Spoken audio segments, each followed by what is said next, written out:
got tagged to name my top 10 books. Any help?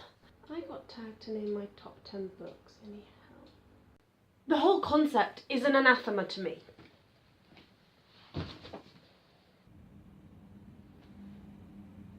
I believe in you. That helps a lot, I'm sure.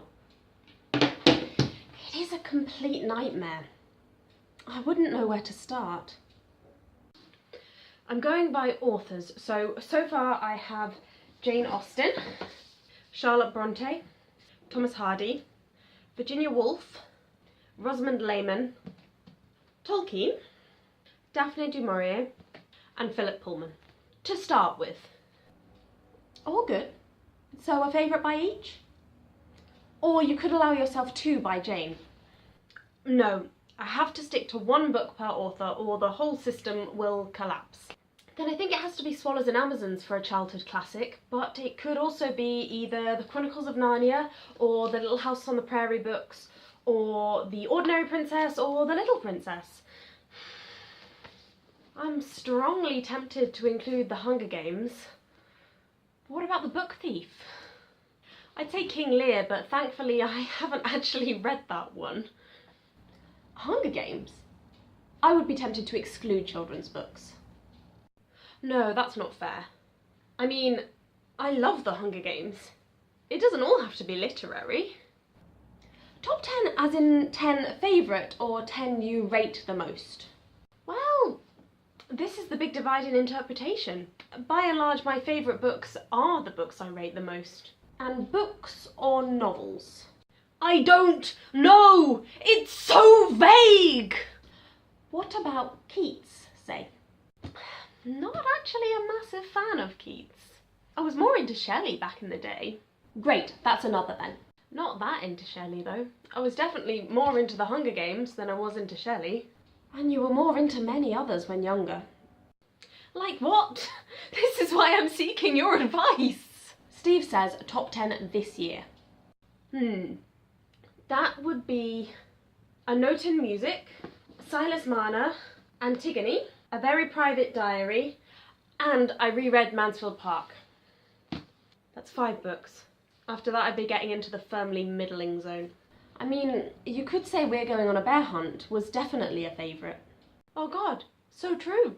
Maybe there has to be a cut-off around the point where books start having chapters, because I set myself the criteria that books have to stand up to rereading, but We're Going on a Bear Hunt is just infinitely rereadable. So, things you have read and loved as an adult. Which keeps Pullman in. True. But that's not fair, because I happen to have recently reread the Narnia books, but Swallows and Amazons arguably played a larger role in defining my younger self growing up. So you could argue that an alternative strand is books that have had the biggest impact on me. Like Journey to the River Sea. How could I get this far without remembering Journey to the River Sea? That was highly influential. Anna Karenina, not one of yours? I loved Anna Karenina, but I was a bit young for the depth of it, and I haven't yet felt the pressing urge to reread it. Fair enough. And Eliot and Gaskell are not so big for you. Well, if I'd read Silas Marner 2 years ago, who knows where it would be? I ruled out North and South on the grounds that by the 4th read-through it had begun to feel slightly predictable. Didn't Katie from Books and Things tag you for something? Yes. I've got 4 tags pending. Oh my. All the more pressure to get one done. Who tagged you for top 10? Jason from Old Blues Chapter and Verse. I must look at him. And the other 2 tags? 25 Bookish Facts About Me by Alan from Big Hard Books and Classics. And unofficially, the Cats and Books tag by Claudia from Spinster's Library. Alfred was going to help me with that one, but it made him ill. You need the top 10 not to overlap too much with your Booktube newbie list. But a top book is a top book. It doesn't matter if you've mentioned it before or not. I know, but variety is good too. I don't think you realise the severity and the complexity of this challenge. There's just so many things to consider. As long as at least 5 are by women. More criteria!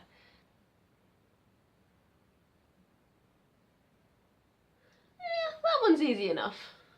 It's a matter of principle. But what about from outside the Anglophone world? Gabriel Garcia Marquez? Yes! Yes! Isabel Allende. BME rep? Toni Morrison? Beloved is in my top list. LGBTQ? There's a strong argument for Oscar Wilde. The Importance of Being Earnest should be on my top 10 for the year, actually. Funnily enough, I was about to mention him. I can't commit to 10. But that's exactly what you have to do! I think top 50 would be fine. Dream! A walk in the park. I don't. You do? I could pretty happily commit to 50 books, or 50 authors at least. That would be my go-to personal library. It's harder for me. I've got 50 years of reading to choose from now. 2 books per year of life? Reading life started at 4, say, so 100 books then. But then you read far more books per year than me. I feel like that should be taken into account. You've got far more chance of exposure to potential top books. So either your top book list would be proportionally better than my top book list, or book quality is somehow finite and you would have more books that would be at that level. Okay though, let's try a top handful. Persuasion, Tess of the D'Urbervilles, Middlemarch, Mrs. Dalloway, Jane Eyre, and War and Peace. 6 was easier than 10. Yes, then there's more ambiguity as you go further from the unshakable core. It's kind of not fair that I can't vote for War and Peace because I haven't read it. Advantage was the old person. Mature? Intellectually developed?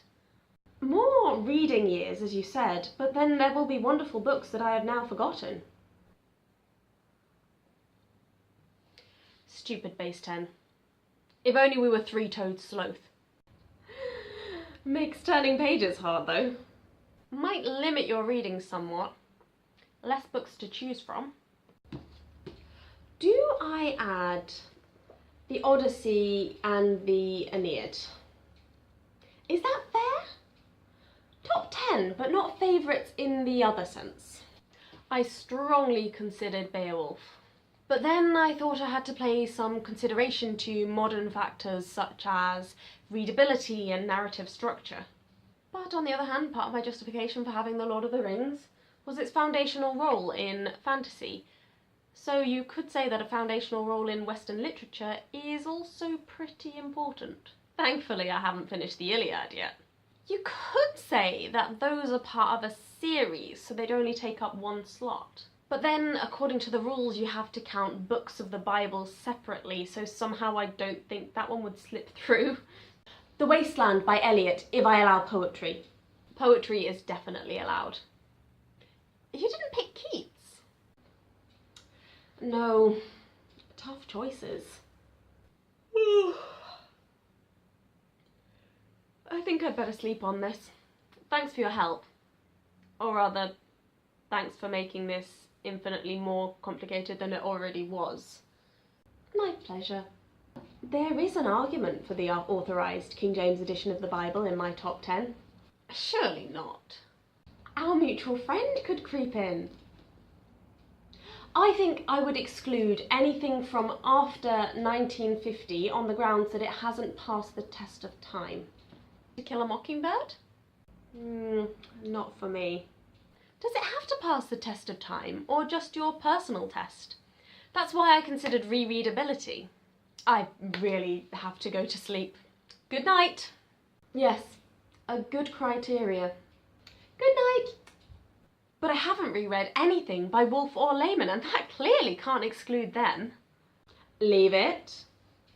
Just record this conversation. Bam. Done. So this was an actual conversation that took place between me, my mum and my brother last Saturday night when I was trying to think what I would pick for the Booktube Top 10s tag. Thank you very much, Jason, for tagging me. I struggled with the idea, as you may be able to figure out from the proceeding, but I do appreciate you wanting to know what my input on this would be. I think in general, some books are the real core for me, and some books I I really don't do picking favourites, which is why I'm kind of copping out slightly, but hopefully this will have given a bit of an idea of my book preferences that I'm not going to call my fixed top 10 or top favourite books at this point in time in a reasonably fair way. I feel like it's very incomplete. I don't know how you're going to work out the point scoring for these books, but have fun.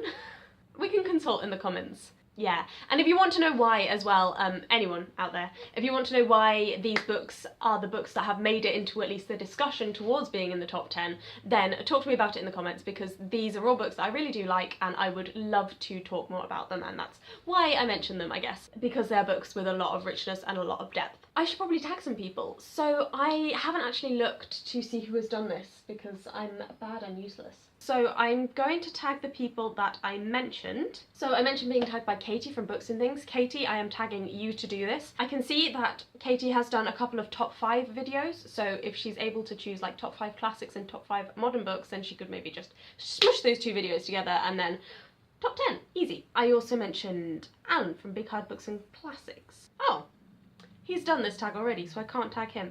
And I mentioned Claudia from Spencer's Library, and I know that she's done this, and she also struggled, and she went with the variant that I briefly mentioned about books that had a bigger impact on her growing up.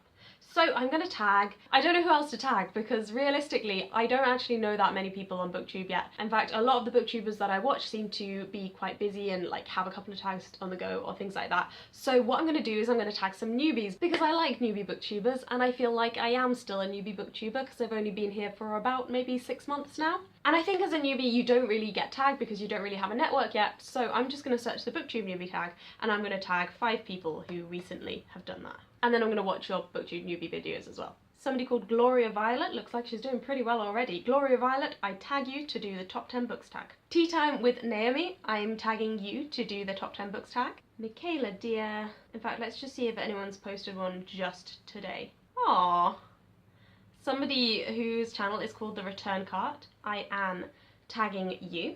And somebody called S. Yumi Yamamoto, she's got an AuthorTube newbie tag here, but she also says that she's in the description, I can see that she's got a Booktube newbie tag. So to all of you newbies that I just tagged, welcome to Booktube, and I hope you enjoy doing this tag, and it will be interesting to see some top 10s from people who haven't been on Booktube for such a long time compared to maybe whether there's any difference. I don't know whether there'll be a difference with people who've been on Booktube maybe for longer.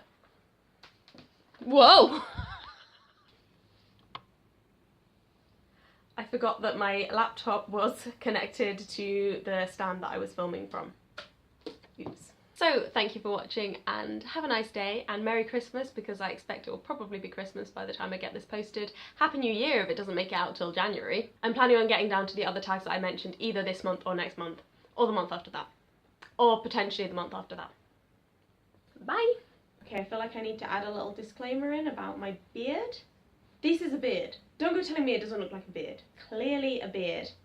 Don't be dissing my beard. Yeah, this maybe hasn't gone as well as I thought it was going to go.